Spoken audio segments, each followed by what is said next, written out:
Begitu juga kehidupan. Jika tidak dibekali makanan bergizi berupa motivasi, hidup bisa jadi kurang berkualitas.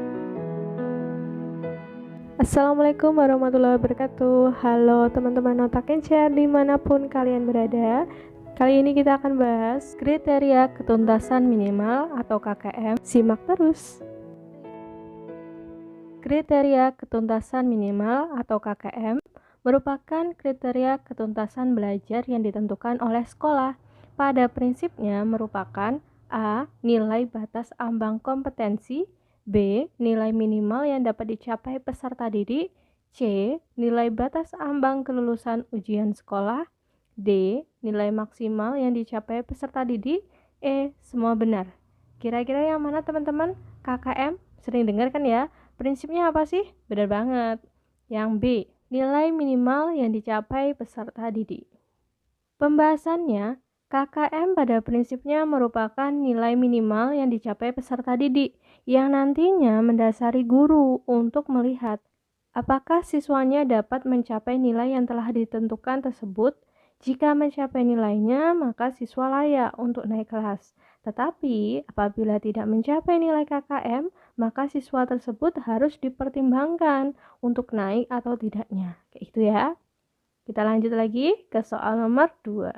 Fungsi KKM adalah sebagai berikut kecuali yang A, sebagai kegiatan pengambilan keputusan yang dapat dilakukan melalui metode kualitatif atau kuantitatif.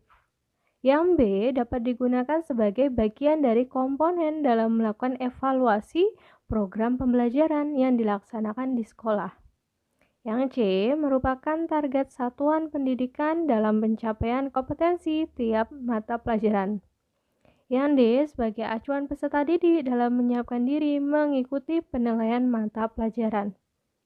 Yang E, sebagai acuan bagi pendidik dalam menilai kompetensi peserta didiknya sesuai kompetensi dasar mata pelajaran yang diikuti. Kira-kira yang mana teman-teman? Hati-hati ya, ada kata-kata kecuali. Betul banget, yang A gitu ya. Untuk pembahasannya, fungsi KKM adalah sebagai berikut. Yang pertama, dapat digunakan sebagai bagian dari komponen dalam melakukan evaluasi program pembelajaran yang dilaksanakan di sekolah. Yang kedua, merupakan target satuan pendidikan dalam pencapaian kompetensi tiap mata pelajaran. Yang ketiga, sebagai acuan peserta didik dalam menyiapkan diri mengikuti penilaian mata pelajaran. Keempat, sebagai acuan bagi pendidik dalam menilai kompetensi peserta didik sesuai kompetensi dasar mata pelajaran yang diikuti. Yang terakhir, merupakan kontrak pedagogik antara pendidik dengan peserta didik dan antara satuan pendidikan dengan masyarakat. Makanya yang kecuali yang A ya, sebagai kegiatan pengambilan keputusan yang dapat dilakukan melalui metode kualitatif atau kuantitatif. Bisa dipahami ya teman-teman? Nanti setiap videonya bisa teman-teman pause terlebih dahulu gitu ya untuk memikirkan jawabannya. Kalau udah baru dilanjut. Oke? Yuk kita coba lagi soal nomor 3. Kriteria keberhasilan belajar siswa ditentukan dengan menggunakan kriteria ketuntasan minimal atau KKM.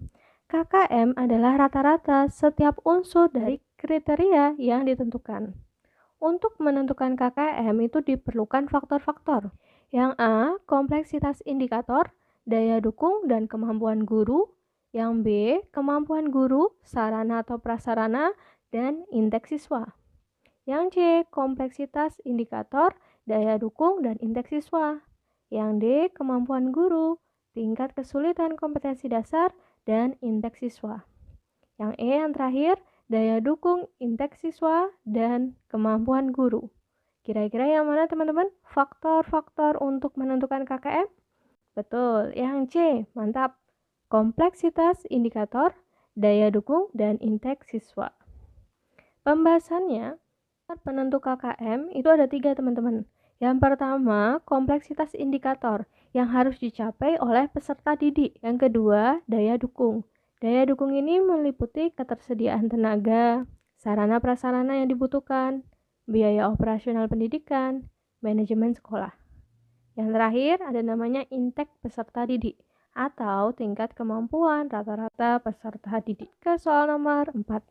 Penetapan KKM mata pelajaran itu dengan mempertimbangkan 3 aspek kriteria. Ada kompleksitas, daya dukung, dan intek peserta didik.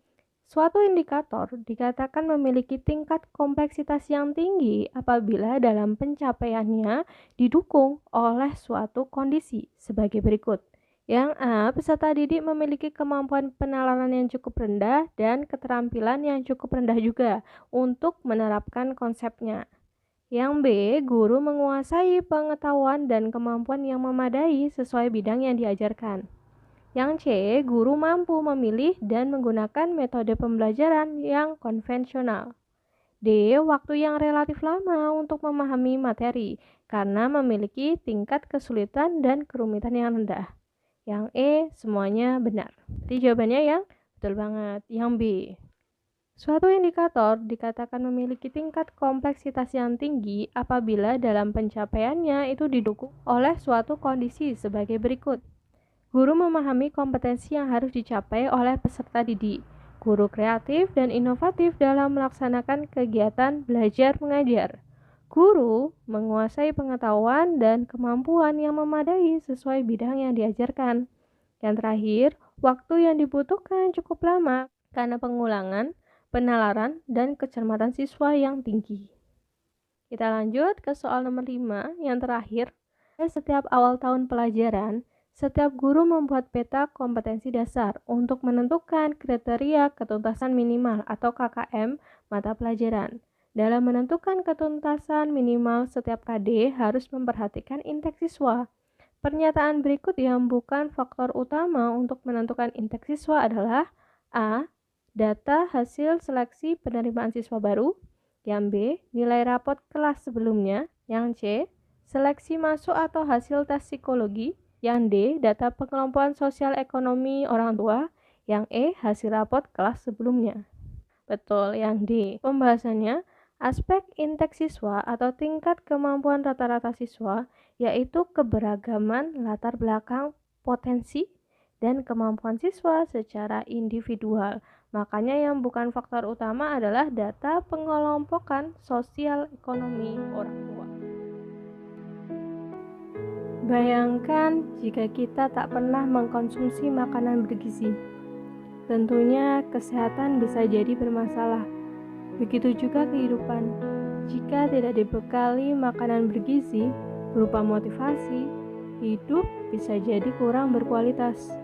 Motivasi seperti makanan bergizi dengan lauk disiplin, dikunyah dengan kerja keras dan keuletan, serta disantap tiap hari dengan porsi yang tepat, maka mental akan menjadi sehat dan berkualitas.